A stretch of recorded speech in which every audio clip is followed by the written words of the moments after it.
Crumb coating കഴിഞ്ഞ ശേഷം കുറച്ച് നേരം ഫ്രിഡ്ജിലൊക്കെ വെച്ച് കേക്കൊന്ന് സെറ്റാക്കി എടുത്തിട്ടുണ്ട്. അപ്പോൾ ഞാൻ വിചാരിച്ചു ഐസിങ് ചെയ്യുന്നതിന് മുന്നേ തന്നെ കളറൊന്ന് മിക്സ് ചെയ്ത് ഫ്രിഡ്ജിൽ വെച്ചിട്ട് ഐസിങ് ചെയ്യാമെന്നേ. അപ്പോൾ അതിന് വേണ്ടിയിട്ട് ഞാൻ ഒരു ലൈറ്റ് ബ്ലൂ കളർ ഒന്ന് കൊടുക്കാമെന്ന് വിചാരിച്ചിട്ടുണ്ട്. അപ്പോൾ ആദ്യം വൈറ്റ്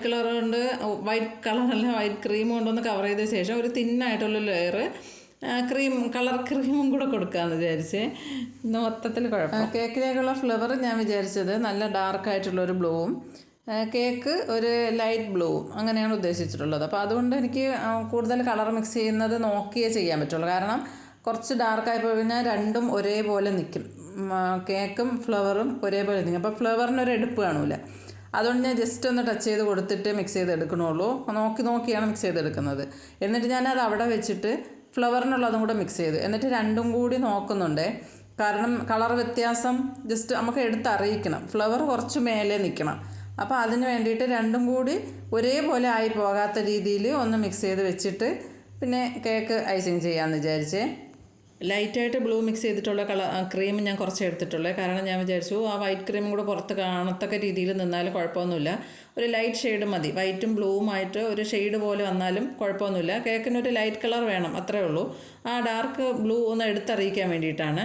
അപ്പോൾ അതുകൊണ്ട് ഞാൻ വിചാരിച്ചു അത് കുറച്ച് ക്രീം മതി. വൈറ്റ് പുറത്ത് ഉണ്ടായാലും കുഴപ്പമില്ല. രണ്ടും കൂടി ഒരു മിക്സഡ് ആയിട്ട് നിന്നാലും കുറച്ചും കൂടി ഒരു ഭംഗി ഉണ്ടാവുമെന്ന് വിചാരിച്ചിട്ട് അത് കുറച്ച് മാത്രം മിക്സ് ചെയ്തെടുത്ത് വെച്ചിട്ടുള്ളൂ. കേക്കിൻ്റെ ഓർഡേഴ്സൊക്കെ നമുക്ക് കൂടുതൽ കിട്ടാൻ വേണ്ടിയിട്ട് എന്താ ചെയ്യേണ്ടതെന്ന് ചോദിച്ചിട്ടുണ്ടായിരുന്നേ. അപ്പോൾ എന്താ ചെയ്യേണ്ടതെന്ന് ചോദിച്ചാൽ നമ്മൾ എന്തായാലും നമ്മൾ കേക്ക് ഉണ്ടാക്കി കഴിഞ്ഞാൽ ഫോട്ടോസൊക്കെ എടുക്കുമല്ലോ. അപ്പോൾ അത് നമ്മൾ എന്തായാലും ഒന്ന് സ്റ്റാറ്റസ് വയ്ക്കുക. പിന്നെ നമ്മുടെ ഫ്രണ്ട്സിൻ്റെയും ഫാമിലിയിലും ഗ്രൂപ്പൊക്കെ ഉണ്ടാവുമല്ലോ. അങ്ങനെ ഗ്രൂപ്പുകളിലൊക്കെ ഒന്ന് ഷെയർ ചെയ്ത് കൊടുക്കുക. ഫേസ്ബുക്ക്, ഇൻസ്റ്റഗ്രാം, അതിലൊക്കെ ഫോട്ടോസൊക്കെ ഒന്ന് പോസ്റ്റ് ചെയ്യുക. അപ്പോൾ അറിയും ആൾക്കാർ ഇന്ന ഒരാളിത് കേക്ക് ചെയ്യണുണ്ട് എന്നുള്ളത് അറിയും. അവരെന്ന് വിചാരിച്ചിട്ട് അപ്പോൾ തന്നെ നാളെയോ മറ്റന്നാളോ പിറ്റേ ദിവസമോ ഒന്നും നമ്മുടെ കയ്യിൽ നിന്ന് വാങ്ങണമെന്നില്ല. എന്നാലും നമ്മളിത് ചെയ്യണുണ്ട് എന്ന് അവരറിയും. ചിലപ്പോൾ ഒരാഴ്ചയ്ക്കുള്ളിലൊക്കെ അവരുടെ വീട്ടിൽ എന്തെങ്കിലും ഒരു ഫംഗ്ഷൻ നടക്കുന്നുണ്ടായിരിക്കും. അപ്പോൾ അവർ വിചാരിക്കും എന്തായാലും ഒന്ന് വാങ്ങി നോക്കാം, എങ്ങനെയാണെന്ന് അറിയാമല്ലോ എന്ന് വിചാരിച്ചിട്ടൊക്കെ ചിലപ്പോൾ നമുക്ക് അങ്ങനെ ഒരു ഓർഡർ കിട്ടാൻ സാധ്യതയുണ്ട്. 1-2 കേക്ക് ഉണ്ടാക്കി തുടങ്ങുമ്പോൾ തന്നെ അതൊക്കെ സെയിൽ ചെയ്തിട്ട് നമുക്ക് അതിൽ നിന്ന് വരുമാനം കിട്ടും അങ്ങനെയൊന്നും പ്രതീക്ഷിക്കരുതേ. ആദ്യമൊക്കെ നമ്മുടെ കയ്യിൽ നിന്ന് ക്യാഷ് ഇറക്കിയിട്ട് തന്നെ ആയിരിക്കും നമുക്ക് ചെയ്യേണ്ടി വരുന്നത്. കാരണം അന്നൊന്നും വരുമാനം കിട്ടാൻ ഒട്ടും സാധ്യതയില്ല. നമ്മുടെ അടുത്ത വീടുകളിലൊക്കെ നമ്മൾ കേക്ക് ഉണ്ടാക്കുമ്പോൾ അവർക്കും കൂടി കൊടുക്കാം. അതൊക്കെ ഫ്രീ ആയിട്ട് തന്നെ കുറച്ച് കേക്കൊക്കെ നമ്മൾ കൊടുക്കേണ്ടി വരും. അപ്പോൾ അടുത്ത വീടുകളിലൊക്കെ കൊടുക്കുമ്പോൾ അവർക്കത് ഇഷ്ടപ്പെട്ട് കഴിഞ്ഞാൽ അവർ ഇഷ്ടപ്പെടുന്ന രീതിയിൽ വേണം നമ്മൾ ഉണ്ടാക്കി കൊടുക്കാൻ. അതും കൂടി ശ്രദ്ധിക്കണം. അപ്പോൾ അവർക്കത് ഇഷ്ടപ്പെട്ട് കഴിഞ്ഞാൽ അവരുടെ വീട്ടിൽ എന്തെങ്കിലും ഫംഗ്ഷൻ വന്നാൽ ഒന്ന് അവർ വാങ്ങാൻ സാധ്യതയുണ്ട്. പിന്നെ എന്ന് പറഞ്ഞു കഴിഞ്ഞാൽ അവർ കഴിച്ചിട്ട് അവർക്ക് ഇഷ്ടപ്പെട്ടിട്ടുണ്ടെങ്കിൽ അവർ തന്നെ അവരുടെ റിലേറ്റീവ്സിൻ്റെ വീടുകളിൽ എന്തെങ്കിലും ഫംഗ്ഷൻ വന്നാലോ അവരുടെ ഫ്രണ്ട്സിന് ആർക്കെങ്കിലും എന്തെങ്കിലും ഫംഗ്ഷൻ ഉണ്ടെങ്കിലോ അവർ പറയണം ഇതേപോലെ ഞങ്ങൾ കഴിച്ചിട്ടുണ്ട്, നല്ല ടേസ്റ്റുള്ള കേക്കാണ്, നമുക്ക് അവിടെ നിന്ന് വാങ്ങാമെന്ന് ഇവർ അങ്ങോട്ട് പറയണം. ആ ഒരു സ്ഥിതി നമ്മളായിട്ട് ഉണ്ടാക്കിയെടുക്കണം. അങ്ങനെ ആൾക്കാർ ഓരോരുത്തരും പറഞ്ഞ് നമ്മുടെ കേക്കിൻ്റെ ടേസ്റ്റ് വേറൊരു ആൾക്കാരിലേക്ക് എത്തണം. അതായത് കഴിക്കാത്ത ആൾക്കാർക്ക് നമ്മുടെ കയ്യിൽ നിന്ന് വാങ്ങി കഴിക്കണം, ഇനി അടുത്ത് നമ്മുടെ വീട്ടിലെ ഫംഗ്ഷൻ എന്തായാലും ഇവിടുന്ന് തന്നെ വാങ്ങണമെന്ന് അവർക്കും തോന്നലുണ്ടാവണം. കാരണം ആ കഴിച്ച ആൾ നല്ല ടേസ്റ്റ് എന്ന് പറഞ്ഞാൽ മാത്രമേ ആ ആളിന് അങ്ങനെ തോന്നണമെന്നുള്ളൂ. അപ്പോൾ അതിന് വേണ്ടിയിട്ട് നമ്മൾ കേക്ക് ചെയ്യുമ്പോൾ എപ്പോഴും നല്ല ഫില്ലിങ്സൊക്കെ നല്ല കുറച്ച് അധികം തന്നെ ഇട്ട് കൊടുത്ത് അങ്ങനെയൊക്കെ നല്ലതുപോലെ ചെയ്ത് കൊടുക്കുക. വെയിറ്റും കാര്യങ്ങളൊക്കെ കുറച്ച് കൂടും. എപ്പോഴും ഹോം ബേക്കേഴ്സിൻ്റെ അടുത്തുനിന്ന് വാങ്ങുന്ന കേക്ക് നമ്മൾ 1 കിലോ പറയുകയാണെങ്കിൽ നമ്മൾ എന്തായാലും ഒരു 1.5 കിലോ ഒക്കെ അടുപ്പിച്ചായിരിക്കും, അല്ലെങ്കിൽ ഒരു 1.25 കിലോ എന്തായാലും വരും. അങ്ങനെ ആയിരിക്കും എപ്പോഴും നമ്മൾ കേക്ക് ചെയ്ത് കൊടുക്കുന്നത്.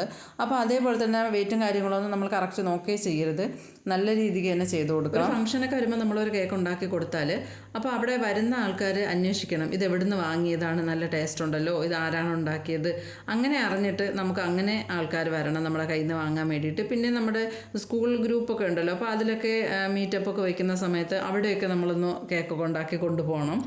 പിന്നെ കുടുംബസംഗമം അതുപോലുള്ള ഫങ്ഷൻസൊക്കെ ഉണ്ടാവുമല്ലോ, അപ്പോൾ അതിലൊക്കെ കുറച്ചൊക്കെ നമ്മൾ ഫ്രീ ആയിട്ട് തന്നെ ചെയ്യേണ്ടി വരും. അതിലൊക്കെ നമ്മുടെ കേക്ക് കൊണ്ടുപോകണം. പിന്നെ ഒരു ലോഗോയും കാര്യങ്ങളൊക്കെ സെറ്റാക്കിയിട്ട് കുറച്ച് വിസിറ്റിംഗ് കാർഡൊക്കെ അടിച്ച ശേഷം നമ്മുടെ അടുത്തുള്ള ബേക്കറികളൊക്കെ ഉണ്ടാവുമല്ലോ, അപ്പോൾ അവിടേക്ക് ഒന്ന് കാർഡ് കൊണ്ടുവന്ന് കൊടുത്തിട്ട് പറയണം ഞാൻ ഇതേപോലെ കേക്ക് സെയിൽ ചെയ്യുന്നുണ്ട്, നിങ്ങൾക്ക് എന്തെങ്കിലും ആവശ്യമുണ്ടെങ്കിൽ വിളിച്ചാൽ മതി, നമ്മൾ സാധാ കൊടുക്കുന്നതിനേക്കാളും റേറ്റ് കുറച്ചും കൂടി കുറച്ചിട്ട് തന്നെ ചെയ്ത് തരാമെന്നൊക്കെ പറയണം. എന്തായാലും നമ്മൾ കടകളിൽ കൊടുക്കുന്ന കുറച്ച് റേറ്റ് കുറച്ചേ കൊടുക്കാൻ പറ്റുള്ളൂ. അപ്പോൾ അതൊക്കെ ചെയ്തു തരാം, ഹോം മെയ്ഡാണെന്നൊക്കെ പറയണം. അപ്പോൾ ഹോം മെയ്ഡെന്ന് കേൾക്കുമ്പോൾ എല്ലാവർക്കും ഒരു താല്പര്യം കാണും നമ്മുടെ കയ്യിൽ നിന്ന് വാങ്ങാൻ വേണ്ടിയിട്ട്. പിന്നെ എല്ലാ ദിവസവും സ്റ്റാറ്റസ് മാറ്റി സ്റ്റാറ്റസ് ഇട്ടോളണം. കാരണം നമുക്ക് അന്ന് ഓർഡർ ഇല്ലെങ്കിൽ തന്നെ നമ്മൾ എന്തെങ്കിലും ചെയ്ത കേക്കിൻ്റെ ഒരു ഫോട്ടോ ആയാലും കറക്റ്റായിട്ട് ഇട്ടേക്കണം. കുറേ ഫോട്ടോസ് നമ്മൾ എടുത്ത് വെച്ചേക്കണം, എന്നിട്ട് മാറ്റി ഇട്ടുകൊണ്ടിരിക്കണം. അപ്പോൾ ആൾക്കാർ കാണുമ്പോൾ ഡെയിലി നമ്മൾ കേക്കിൻ്റെ ഫോട്ടോസ് ഇടുന്നുണ്ട്. അപ്പോൾ എന്തായാലും അവർ കേക്ക് ചെയ്യണുണ്ട് എന്നുള്ളത് മറന്നു പോകാതിരിക്കും അതിന് വേണ്ടിയിട്ട്. പിന്നെ കോണ്ടാക്ട്സ് കൂട്ടാൻ നോക്കണം കേട്ടോ. അതായത് നമ്മുടെ മക്കളുടെ സ്കൂളിലെ ടീച്ചേഴ്സ്, പിന്നെ അവരുടെ ഫ്രണ്ട്സിൻ്റെ പാരൻസ്, അവരുടെയൊക്കെ നമ്പർ ഉണ്ടല്ലോ, അതൊക്കെ ആരുടെ നമ്പർ കിട്ടിയാലും വാങ്ങി സേവ് ചെയ്തോളണം. അങ്ങനെ കുറച്ച് നമ്പേഴ്സൊക്കെ കൂട്ടാൻ നോക്കണം.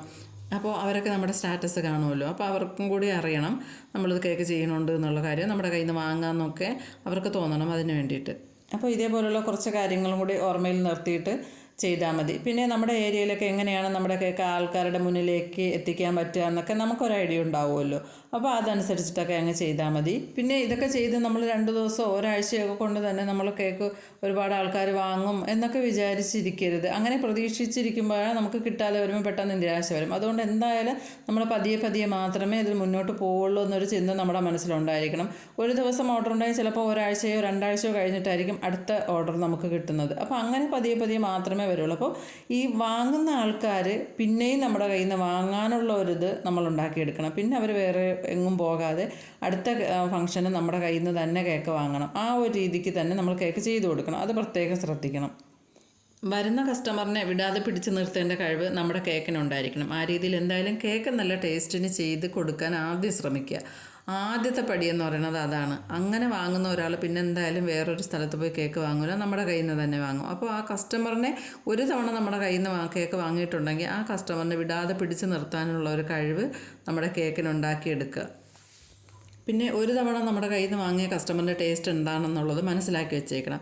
ചിലർക്ക് മധുരം അധികം വേണ്ടാത്തവരായിരിക്കും. അപ്പോൾ അത് നമ്മളത് മനസ്സിലാക്കി വെച്ചിട്ട് വേണം അടുത്ത പ്രാവശ്യം ചെയ്ത് കൊടുക്കുമ്പോൾ അവർക്കത് ചെയ്ത് കൊടുക്കാൻ. ചിലർക്ക് ക്രീം അധികം വേണ്ടാത്തവരുണ്ടാവും. അങ്ങനെയൊക്കെ വരുമ്പോൾ ലെയറിലൊക്കെ നമ്മൾ കൊടുക്കുന്ന ക്രീം ഒരു തിന്നായിട്ടുള്ളൊരു ലെയർ മാത്രമേ കൊടുക്കാവൂ. അതുപോലെ തന്നെയാണ് നമ്മൾ കേക്ക് കവർ ചെയ്തെടുക്കുന്ന ക്രീം ഉണ്ടല്ലോ, അതിലും ഒരു ചെറിയൊരു ലെയർ മാത്രമേ കൊടുക്കാവൂ. എന്നിട്ടൊരു സിമ്പിൾ വർക്ക്, അധികമായിട്ട് ഫ്ലവറും കാര്യങ്ങളും ഒന്നും കൊടുക്കാതെ ഒരു സിമ്പിൾ വർക്കൊക്കെ കൊടുത്തൊന്ന് കംപ്ലീറ്റ് ചെയ്ത് കൊടുക്കുക.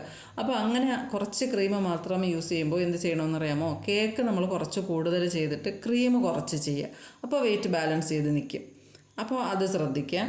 പിന്നെ കുട്ടികളൊക്കെ ഉള്ള വീടാണെങ്കിൽ അവർക്ക് ഇഷ്ടപ്പെടുന്ന കാർട്ടൂൺ തീം അങ്ങനെയുള്ള എന്തെങ്കിലുമൊക്കെ ഉണ്ടെങ്കിൽ അതൊക്കെ ഒന്ന് എക്സ്ട്രാ ചാർജൊന്നും വാങ്ങാതെ അതൊക്കെ ഒന്ന് ചെയ്ത് അവരെ ഒന്ന് സന്തോഷിപ്പിക്കുന്ന രീതിയിലൊക്കെ ഒന്ന് ചെയ്ത് വയ്ക്കുക. കേക്ക് വാങ്ങുന്ന കസ്റ്റമേഴ്സിനെ തൃപ്തിപ്പെടുത്താൻ നോക്കുക. ഒന്നാമത്തെ കാര്യം, അവർക്ക് നല്ല ഇഷ്ടം, കേക്കും ഇഷ്ടപ്പെടണം, ഡെക്കറേഷൻ ഇഷ്ടപ്പെടണം, നമ്മുടെ ഒരു ഇടപെടൽ എല്ലാം അവർക്ക് ഇഷ്ടപ്പെടുന്ന രീതിയിലായിരിക്കണം. അപ്പോൾ അതും കൂടി ഒന്ന് ശ്രദ്ധിച്ചിട്ടൊക്കെ ചെയ്താൽ മതി. അപ്പോൾ ഇത്രയൊക്കെയാണ് എനിക്കിതിനെക്കുറിച്ച് പറയാനുള്ളത്. പിന്നെ ഈ ബോക്സ് ക്ലോസ് ചെയ്യുന്നത്, അതായത് പാക്കിംഗ് വീഡിയോ കൂടി കാണിക്കുമെന്ന് ഒരാൾ ചോദിച്ചിട്ടുണ്ടായിരുന്നു. അപ്പോൾ അതുകൊണ്ടാണ് ഞാൻ ഇന്ന് അത് പാക്ക് ചെയ്യുന്ന വീഡിയോയും കൂടി ഉൾപ്പെടുത്തിയിട്ടുള്ളത്. അത് നിങ്ങൾക്ക് കാണുമ്പോൾ മനസ്സിലായി എന്ന് എനിക്ക് തോന്നുന്നു. ഇല്ല എങ്കിൽ പറഞ്ഞാൽ മതി, ഞാനതൊരു വീഡിയോ ആയിട്ട് പറഞ്ഞിട്ട് ചെയ്തു തരാം.